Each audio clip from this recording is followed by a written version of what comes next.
Assalamualaikum warahmatullahi wabarakatuh. Selamat pagi kelas 12 IPA. Ya, karena masih pagi, semoga juga masih semangat. Yang belum makan silakan, kalian boleh banget makan, kalian boleh banget minum ke kamar mandi, tapi harus tetap fokus, harus tetap memperhatikan. Karena kita pakai YouTube seperti biasa, absensi di kolom komentar, tulis nama, kemudian hadir. Ibu tunggu sampai jam 8.50 lah. Kemudian disiapkan alat tulisnya, buku tulisnya, pulpennya, pensilnya, semuanya disiapkan. Dicatat apa yang ibu omongkan, dicatat. Oke.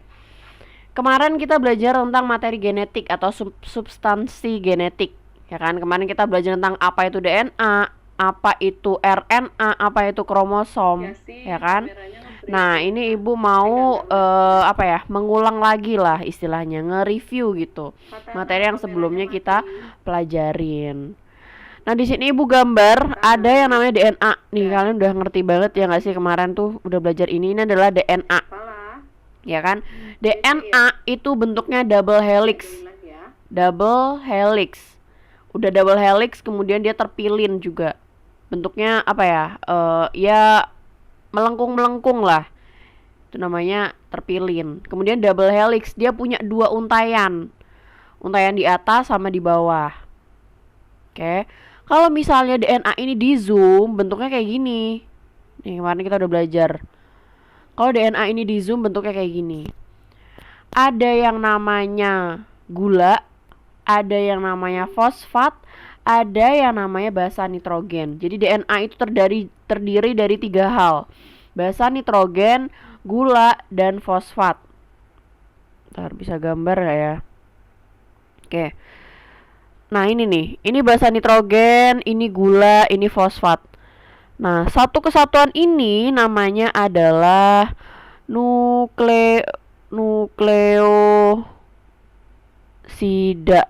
Tidak, sorry, pakai T. Nukleotida. Nah, oke. Satu kesatuan basa nitrogen, kemudian gula, fosfat itu adalah nukleotida. Oke. Bisa dipahami ya, satu ikatan basa nitrogen, gula, dan fosfat adalah nukleotida. Dan DNA terdiri dari banyak beribu-ribu nukleotida. Nah, kemudian, ini kan ada dua untayan kan? Tadi ibu bilang ada dua untayan, untayan sebelah kanan dan sebelah kiri. Nah, kemudian untayan kanan dan kiri disatukan oleh yang namanya ikatan hidrogen. Nih, ikatan hidrogen. Disatukan oleh ikatan hidrogen. Kemudian antara gula, yang segi 5 adalah gula, yang bulat adalah fosfat. Antara gula dan fosfat itu diikat dengan ikatan fosfodieter namanya. Ingat ya, kalau antara untayan 1 dengan untayan 2, antara basa nitrogen di untayan 1 dan basa nitrogen di untayan 2, itu diikat dengan ikatan hidrogen. Sedangkan yang mengikat gula dan fosfat adalah ikatan fosfodieter. Nah, terus kalian perhatikan di sini. Basa nitrogennya di DNA ada 4 jenis. Yaitu ada timin, adenin, guanin, dan sitosin. Kan ada 4. Sitosin dan adenin, sitosin dan timin adalah basa purin, guanin dan adenin adalah basa pirimidin. Guanin dan adenin basa pirimidin, timin dan sitosin adalah basa purin. Oke, ingat, timin selalu bergandengan dengan adenin, Ta. Guanin selalu bergandengan dengan sitosin, Gc. Biasanya kalau sitosin tuh bahasa Inggrisnya kan sitosin pakai C gitu. Tapi kalau bahasa Indonesia pakai S. Jadi Gc. Ta dan Gc. Ingat, timin selalu sama adenin, adenin selalu sama timin, guanin selalu sama sitosin, dan sitosin selalu sama guanin kalau di DNA. Kalau di RNA gimana, Bu? Beda lagi. Oke, dihafalin ini. Dihafalin. DNA strukturnya kayak gini. Oke, udah paham semuanya tentang DNA. Sekarang kita lanjut ke gen. Nah, gen Nah, gen ini yang membawa informasi genetik, yang membawa informasi tentang sifat kita, bentuk tubuh kita, tinggi kita, gimana proses tubuh kita bekerja, itu diatur sama gen. Gen adalah potongan dari DNA atau sekuen atau segmen dari DNA. Jadi potongan-potongan DNA itu akan ada gennya. Ini waktunya gitu. 90 menit ya. Kemudian, nah ini kalian lihat 120 menit. Jadi, DNA, ya DNA itu diikat sama yang namanya protein histon namanya. Jadi dia melingkar pada protein histon. DNA itu, benang DNA atau untayan DNA itu melilit protein histon. Lilitan ini namanya adalah nukleosom. Lilitan histon dan DNA itu namanya nukleosom. Oke. Kemudian nukleosom ini dia akan membentuk lagi, menggulung lagi, melekuk-lekuk lagi, namanya adalah solenoid. Nih, namanya adalah solenoid, nukleosom yang membentuk lekukan.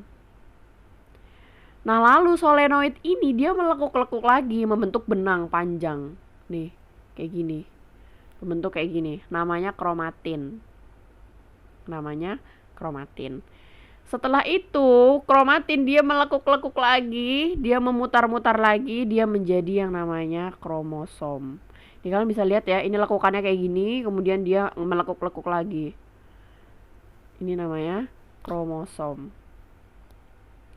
Walaupun panjang banget nih proses kromosom bagian-bagiannya, tapi kalau misalnya ditanya komponen kromosom, isinya kromosom tuh apa? Ya jawabannya DNA dan protein. Proteinnya apa? Protein histon namanya. Oke, paham sampai sini kan? Kemudian, nah ini bahas tentang kromosom. Kromosom ada di mana? Kromosom itu ada di dalam inti sel. Ini sel ya. Ini sel yang umum bentuknya kayak gini. Jadi yang paling luar itu adalah membran sel, kemudian cairan di dalam sel namanya sitoplasma. Kemudian di dalamnya lagi ada yang namanya nukleosom atau inti sel. Nah, di dalam inti sel itu ada DNA. Ada histon segala macam. Tapi bentuknya masih kayak gini, bentuknya masih kayak benang-benang. Ini di sel umum ya. Sel umum pada umumnya. Tapi ketika sel akan membelah, ya kan, dari satu induk menjadi dua anakan, membelah diri ya kan. Ketika sel akan membelah, maka DNA itu tadi akan membentuk yang namanya kromosom. Nih bentuknya XX. Yang tadi yang awal nih di sel biasa bentuknya DNA kayak benang-benang biasa, kecil-kecil, dan ini susah banget diamatin. Kalau ini udah menjadi padat, udah menjadi kromosom ketika membelah. Dan ketika udah membelah ya balik lagi kayak benang-benang gitu, nggak jadi kromosom doang. Jadi kromosom ini hadir ketika sel akan membelah. Oke. Lalu ini adalah bagian-bagian dari kromosom. Ada bagian-bagian kromosom. Pertama ada kromatid. Ini satu lengan dari kromosom itu namanya kromatid. Dari atas, lengan atas sampai lengan bawah satu, itu adalah kromatid. Kemudian ada kepala kromosom. Nih, ada kepala kromosom atau ujung kromosom namanya telomer. Kemudian ada yang namanya lengan. Lengan ini ada lengan panjang, ada yang lengan pendek.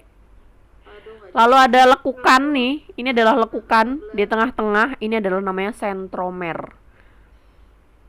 Oke. Di tengah-tengah di tengah-tengah kromosom yang bentuknya tuh dia lekukan kromosom, ini namanya sentromer. Kemudian bentuk kromosom, ini juga kemarin udah dipelajarin bentuk kromosom. Ada telosentrik kayak huruf I. Kemudian ada akrosentrik yang mana dia tuh I tapi atasnya ada dikit. Kemudian ada submetasentrik. Nih, bentuknya kayak V tapi satunya kecil, satunya panjang lengannya. Kemudian ada metasentrik. Nah, metasentrik ini dia bentuknya V dan kanan kirinya sama. Metasentrik ini bisa bentuk V, bisa bentuk biasa. Yang penting lengannya atas bawah itu sama. Oke. Dipahamin ya? Oke. Sampai sini paham? Ya, Ibu harap kalian paham. Nah, kemudian ini bentuk dari kromosom ya kan. Kromosomnya manusia itu ada 46, kayak gini bentuknya. Nanti kalau misalnya ada kesalahan atau ada apa ya? Ada sesuatu yang rusak di kromosom ini, misalnya di kromosom 21 atau di kromosom 22, nanti ada kelainan. Tapi Bu lupa kelainannya apa, nanti insya Allah dibahas lagi. Jadi kalau ada kelainan namanya apa di kromosom 21, dan kalau misalnya di kromosom 22 itu namanya apa? Beda namanya. Kromosom ada 2, kromosom autosom sama kromosom seks atau kromosom gonosom namanya. Kalau autosom itu membentuk sifat-sifat tubuh, menerjemahkan sifat-sifat tubuh, sedangkan kalau gonosom itu menerjemahkan jenis kelamin. Gitu. Next, nah ini replikasi DNA ada 3, konservatif, semi konservatif, dispersif. Kalau konservatif ya, DNA lama bentuknya nggak berubah, untaiannya nggak berubah, kemudian mereka membentuk DNA baru. Kalau semi konservatif, dari DNA lama dia akan membelah, untaiannya akan lepas, dan masing-masing untaian membentuk DNA baru.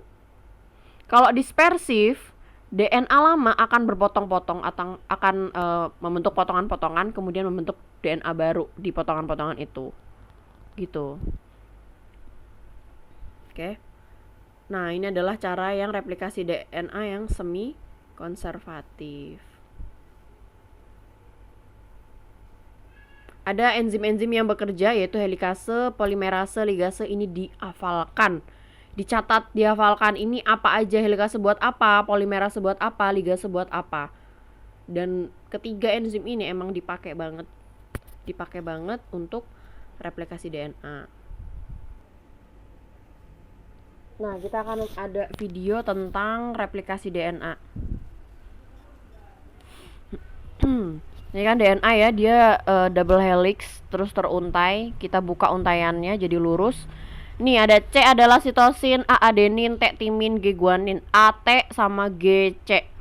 Adenin selalu sama timin, sitosin selalu sama guanin. Pasangannya selalu kayak gitu. Kalau di DNA inget, kalau di DNA GC dan AT. Nah, terus ya, ada bagian 5 aksen dan 3 aksen. Replikasi DNA selalu berjalan dari 3 aksen ke 5 aksen. Oke, dari 3 aksen ke 5 aksen. Nah, ini adalah enzim helikase. Dia berfungsi untuk membuka untaian DNA. Enzim helikase berfungsi untuk membuka untaian DNA. Kemudian, nah ini ada enzim primase. Dia fungsinya untuk template. Template itu apa sih? Template itu cetakan pertama. Nih, mau replikasi butuh cetakan. Nah, cetakan pertamanya oleh enzim primase. Kemudian ada DNA polimerase. Ini enzim juga, pokoknya belakangnya ase. Ase itu adalah enzim umumnya ya. Nah, dia membentuk nih. Dibentuk ini. Dibentuk. Tadi yang basa nitrogennya adenin, dia berikatan sama guanin, yang basa nitrogennya timin, berikatan sama sitosin, kayak gitu. Kebalik. Kalau AT ya, adenin sama timin dan guanin sama sitosin. Itu yang bagian atas. Tadi kan inget kata ibu apa? Untaian itu dari aksen 5 ke aksen 3.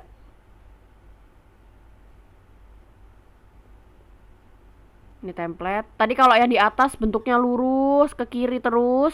Kalau yang ini, kalau yang di bawahnya itu dia dari kiri ke kanan. Dari aksen 5 ke 3 aksen. Kayak gini. Jadi beda ya. Beda. Replikasi DNA bagian atas sama replikasi DNA bagian bawah tuh beda. Bentukannya kayak gini. Tuh dari 5 ke 3. Nah, kemudian ada enzim eksonuklease. Dia tuh fungsinya buat menghancurkan cetakan atau template. Kemudian dari bekas dari cetakan tadi disusun lagi DNA-nya. Nah, kemudian dirapihkan oleh DNA ligase, merekatkan merekatkan DNA. Kalau ada yang bolong-bolong gitu direkatkan sama DNA yang ligase. Udah deh, terbentuklah 2 DNA. Itu DNA yang lama, kemudian yang bawahnya adalah DNA yang baru. Gitu, mereka saling berekatan. Itu adalah replikasi DNA. Baik, paham ya sampai sini ya. Kalau misalnya ada yang nggak dipahamin, silahkan bertanya. Oke, boleh di kolom komentar, boleh di WA. Oke, kita lanjut part 2.